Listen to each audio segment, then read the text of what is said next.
বিসমিল্লাহির রহমানির রহিম। বিসমিল্লাহির রহমানির রহিম। আমি আমি সশ্রদ্ধ চিত্তে তারেক রহমান সশস্ত্র চিত্তে শপথ করিতেছি যে আমি আইন অনুযায়ী সরকারের প্রধানমন্ত্রী পদের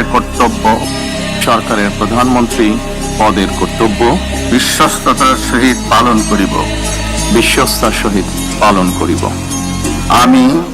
আমি বাংলাদেশের প্রতি অকৃত্রিম বিশ্বাস ও আনুগত্য পোষণ করিব। আমি সংবিধানের রক্ষণ সমর্থন ও নিরাপত্তা বিধান করিব।